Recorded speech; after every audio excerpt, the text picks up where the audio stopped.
Welcome back to Behind the Bandit Mask, where the frontier meets the microphone, and the echoes of gunshots are never far behind. Today's episode is special.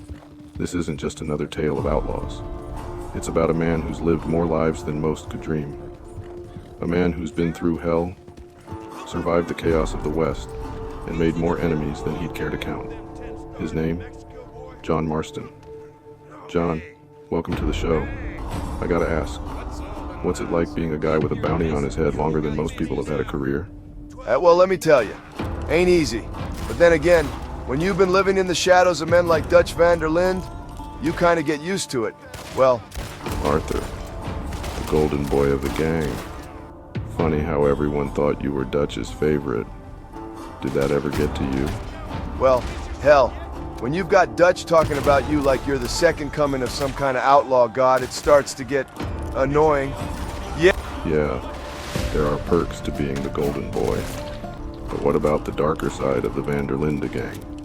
You didn't exactly stick to robbing the rich for the poor for long, did you? Yeah. Funny how those noble reasons turn to dust when the money starts flowing and the blood starts spilling. Speaking of digging deeper, that boat heist in Blackwater, man, that was a disaster waiting to happen. Yeah, Dutch had this brilliant idea to rob a boat, which ended up with us being chased by half the Pinkertons, and me taking a bullet in the arm. The whole gang's luck went south faster than a drunk cowboy on a bull.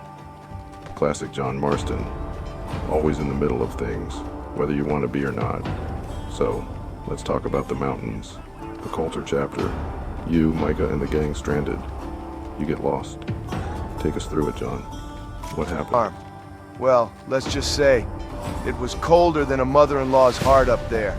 Micah and I were sent to scout for supplies. I got turned around. Wolves attacked. Horse got killed. You're telling me you survived wolves, a snowstorm, and almost froze to death, and still made it out?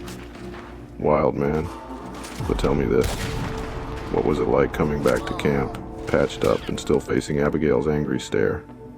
Well, let me tell you, when you're covered in bandages, and your wife is looking at you like she wants to strangle you with your own boots, it's a hell of a thing.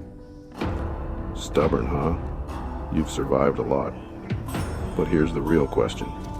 After everything, the betrayals, the fights, the gang falling apart, what's one thing you wish you could have changed? Tone now. If I could have changed anything, it would have been to see through Dutch's lies sooner. Yeah, that's the West for you. No second chances. But damn, John, your story's one for the books. Blood, betrayal. But you're still here, right? Well, folks, that's all the time we've got for today. John Marston, surviving the wild, the cold, and everything in between. A man who's seen it all and still has a thing or two to say about it. Thanks for tuning in to Behind the Bandit Mask. Remember, in the world of outlaws, you never know when the next shot will be fired, or when the next betrayal's coming. Stay sharp out there.